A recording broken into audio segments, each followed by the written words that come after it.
மணலூர்பேட்டை பகுதியில் அதிமுக மாவட்ட செயலாளரும் கள்ளக்குறிச்சி நாடாளுமன்ற அதிமுக வேட்பாளருமான குமரகுரு தீவிர வாக்கு சேகரிப்பு. கள்ளக்குறிச்சி நாடாளுமன்ற தொகுதியில் அதிமுக சார்பில் போட்டியிடும் கள்ளக்குறிச்சி அதிமுக மாவட்ட செயலாளரும் முன்னாள் சட்டமன்ற உறுப்பினருமான குமரகுரு இன்று காலை முதல் ரிஷிவந்தியத்தில் சட்டமன்ற தொகுதிக்கு உட்பட்ட சாங்கியம், காந்திநகர், பிள்ளையார்பாளையம், மணலூர்பேட்டை, சித்தப்பட்டினம், முருகம்பாடி உள்ளிட்ட பல்வேறு பகுதிகளில் இரட்டை இலை சின்னத்திற்கு தீவிர வாக்கு சேகரிப்பில் ஈடுபட்டார். இந்த நிகழ்வில் கள்ளக்குறிச்சி சட்டமன்ற உறுப்பினர் செந்தில்குமார், முன்னாள் எம்எல்ஏ பிரபு, அதிமுக ஒன்றிய செயலாளர்கள் சந்தோஷ், பழனி, சேகர், துரைராஜ், கதிர் தண்டபாணி, அருண்கிரி, மணலூர்பேட்டை நகர செயலாளர் ரமேஷ், தேமுதிக ஒன்றிய செயலாளர் காமராஜ், நகர செயலாளர் உள்ளிட்ட நிர்வாகிகள் உடன் இருந்தனர்.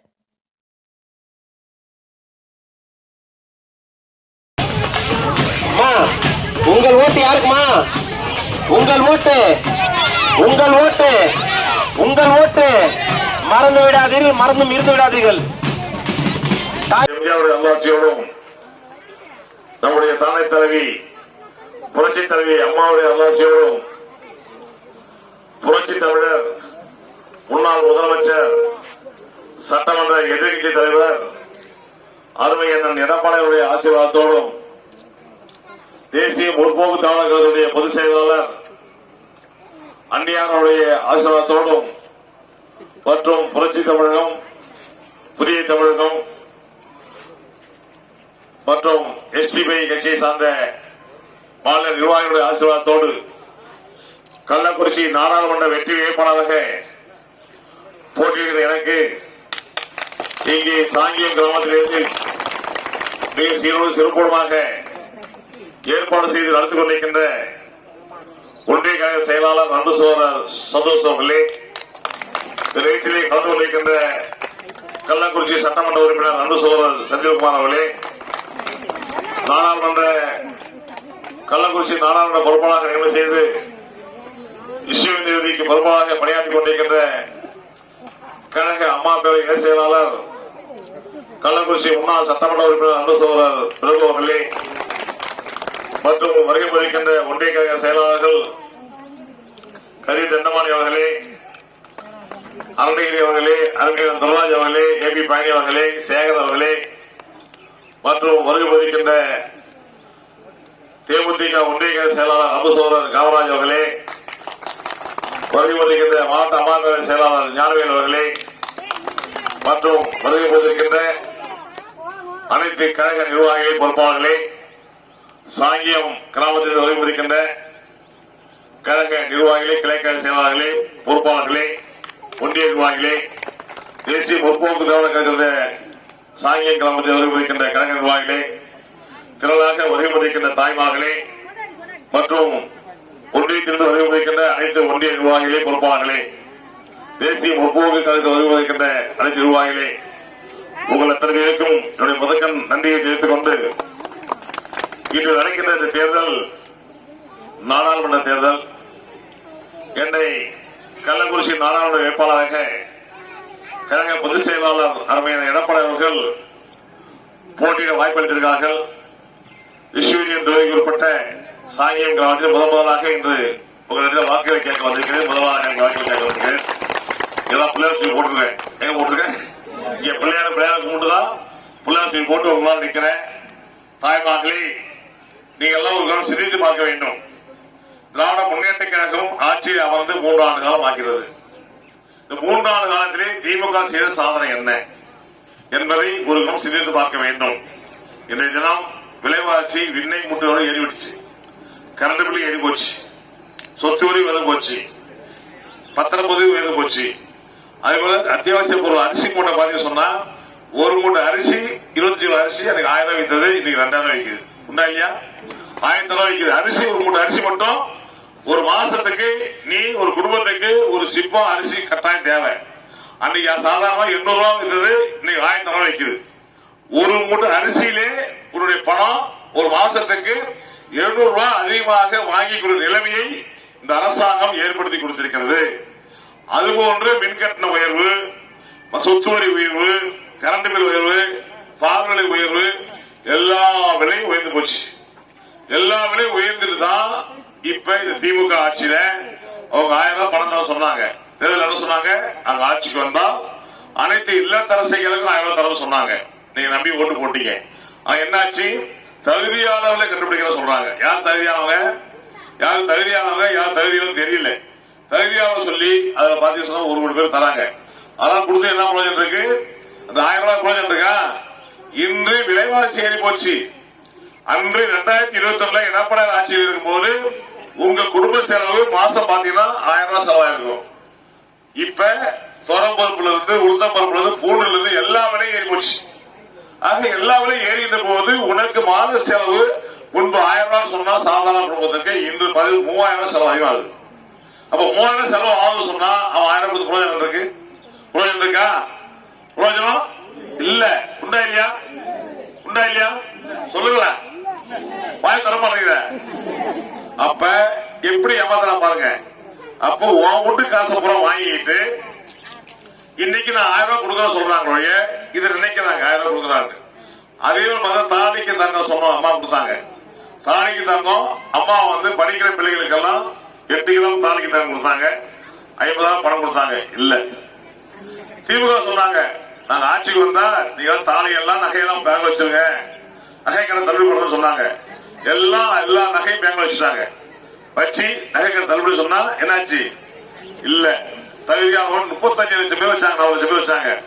சொன்னது யாரு? உதவி சொன்னாரு. அம்மா நாளைக்கே போய் நாளைக்கே நகை வச்சிரு, நாளைக்கு காலைல வந்துடும் சொன்னாங்க. ஏமாந்து எல்லா நகையும் வச்சாங்க. முடிஞ்சு போச்சு கதை. அது இல்ல. அம்மா வந்து தாலிக்கு தங்கம் கொடுத்தாங்க, 50,000 பணம் கொடுத்தாங்க, லேப்டாப் கொடுத்தாங்க. அதே போல கர்ப்பிணி பெண்களுக்கு 12,000 கொடுத்தாங்க. பிறக்கின்ற குழந்தைகளுக்கு தாய் வீட்டு சீதனம் போல 14 வகையான பொருள் கொடுத்தாங்க. ஏதாவது கொடுக்குறாங்களா? எது இல்ல. அம்மா மினிக்கிளி கொடுத்தாங்க. அது இல்ல. அப்ப என்னதான் கொடுத்துருக்காங்க சொல்லு பாப்போம். ஏதோ பெண்களை இலவசம் போடுறாங்க, பஸ்ஸுக்கு போடுறாங்க. பஸ்ஸுக்கு யார் போறா? இலவசம் பஸ் ஏறி போனா எத்தனை பேர் போயிடுவாங்க. ஆனா பஸ் கட்டணத்தை உயர்த்தி உனக்கு ஃப்ரீ, கூட்டுக்காரன் போனா காசு அதிகம். பண்றாங்க. உனக்கு ஃப்ரீயா போட்டு பஸ் கட்டணத்தை 5 ரூபாய் ஏத்தினா முடியும் போச்சு. அப்ப எப்படி அவன் விஞ்ஞான ரீதியாக எப்பா இருப்பா, விஞ்ஞான ரீதியாக எப்படி மக்களை ஏமாற்றலாம் என்பதை நினைத்துக் கொண்டு இதை ஆட்சி செய்து கொண்டிருக்கிறார்கள். தயவு கூர்ந்து நீங்க சிந்திச்சு பார்க்கணும். தாய்மார்கள் இங்கே சிந்திக்கணும். இந்த நேரம் தான் சிந்திக்கிற நேரம். போய் சிந்திக்காம ஓட்டு போட்டு சொன்னா நம்மளை யாரும் காப்பாற்ற முடியாது. நம்மளை யாரும் காப்பாற்ற முடியாது. உங்களுடைய சட்டமன்ற உறுப்பினர் இருக்கிறாரு, எல்லாம் சொல்றாரு, எல்லாம் கேள்விப்படுறேன். மகளிர் குழுவாவா இந்த 2000 இந்த 3000 அது சொல்றாரு. சத்தியமா ஏமாந்து புட்டின்னு சொன்னா கதையை முடிச்சிருவாங்க. தயவு செஞ்சு ஏமாந்துறாங்க. நீங்க அதனால ஒன்னும் யாரும் 500 ரூபாய் பணத்தால் வந்து முன்னுக்கு வர போதில்லை. நமக்கு மாசம் ஆகிற செலவு சாதாரணமாக ஒரு மாசத்துக்கு 2000 ரூபாய் அதிகமா செலவாகுது. ஒரு வருஷத்துக்கு பாத்தீங்கன்னா கிட்டத்தட்ட 25,000 ரூபாய் 2024 அம்மா ஆட்சியில் எடப்பாடி ஆட்சியும் இப்ப பாக்கின்ற போது வருஷத்துக்கு சாதாரணமாக 25,000 ரூபாய் அதிகமா செலவாகுது. அவன் கொடுக்கிற பணம் ஒன்னும் பிரயோஜனம் கிடையாது. அப்ப இதையெல்லாம் நீ சிந்திச்சு பார்க்கணும். நீ பார்த்து எங்க பார்த்தாலும் போத கஞ்சா எல்லாம் தலைவித ஆளுது. எங்க பார்த்தாலும் கற்பழிப்பு, நீட்டு ரத்து சொன்னா செஞ்சாங்களா? என்ன சொன்னாங்க? நாங்க ஆட்சிக்கு வந்தா ஒரே கையெழுத்து நீட்டு ரத்து சொன்னாங்க. செஞ்சாங்களா? இல்ல. கனிமொழி சொல்லிச்சு நாங்க ஆட்சிக்கு வந்தா பூர்ண மதுவிலக்கு சொன்னாங்க. செஞ்சாங்களா? சொல்லுங்க. அன்னைக்கு எப்படி ஏமாத்துறாங்க? அன்னைக்கு என்ன சொன்னாரு? இதே ஸ்டாலின் எடப்பாடி வந்து பொங்கலுக்கு 2000 கொடுத்தாரு. அவங்க சொன்னாங்க எடப்பாடி 2000 கொடுத்து பத்தாது, நீ 5000 சொன்னாரு. சொன்னது யாரு? ஸ்டாலின். என்ன கீச்சாரு? வெந்து போன ஒருவரை வெள்ளமும் வீணா போனது புளியும் அதை கொடுத்துட்டு வீணாக்குனாரு. இப்ப 1000 கொடுத்தாரு. கொடுத்தாங்களா? அன்னைக்கு எடப்பாடி சொன்னார் கடுமையான நிதிநிலை பற்றாக்குறை, கொரோனா பாதிப்பு எல்லாவற்றையும் வாங்கி கொண்டு எல்லா குடும்பங்களுக்கும் எல்லா குடும்ப அட்டைகளுக்கும் 2000 கொடுத்து அழகு பார்த்த ஒரே தலைவர் நம்முடைய புரட்சி தலைவர் அவர்கள் எடப்பாடி அவர்கள். இது ஏன் சொல்ற கேட்டா இங்க இருக்க தாய்மார் வந்துக்கிறீங்க. ஏதோ அவங்க பேசிட்டு இருக்காங்க, ஏதோ பேசிட்டு இருக்காங்க. திமுக காரங்க ஆட்சியில் வந்ததுல இருந்து தமிழ்நாடு குட்டிசால போயிட்டு இருக்கு. எல்லாம் கிட்டு போச்சு, எல்லாம் ஏமாந்துருக்காங்க, எதையும் செய்யல. ஆனால் நான் 20 ஆண்டு காலமாக மாவட்ட செயலாளராக உளுந்தூர்பேட்டிலே 3 முறை சொந்த சட்டமன்ற உறுப்பினராக பணியாற்றிருக்கேன். எல்லாம் தெரியும். 20 ஆண்டு காலமாக நான் குமரகுரு யாரும் தெரியும். ஆகவே நீங்கள் இதையெல்லாம் மனதில் வைத்துக் கொண்டு உங்களுக்கு சேவை செய்வதற்கு, உங்களுக்கு கொண்டாடுவதற்கு எனக்கு ஒரு வாய்ப்பு கொடுங்க. நான் வரேன், என்ன பாருங்க, நான் என்னை நாடாளுமன்ற என்ன பாருங்க, இப்ப இருக்கிற உங்க எம்எல்ஏ பாருங்க, இந்த குமரகுரு பாருங்க, அப்ப தெரியும் யார் நல்லவன் யாரு கெட்டவன் தெரியும். எனக்கெல்லாம் பொய் பேச தெரியாது, ஏமாத்த தெரியாது, சிம்பு முடிச்சு பேச தெரியாது, அன்பா பழகுவேன். அதனாலதான் அங்க எல்லாரும் கட்சிக்காரன் கூட சேர்ந்துட்டு இருந்துட்டு இருக்கேன்.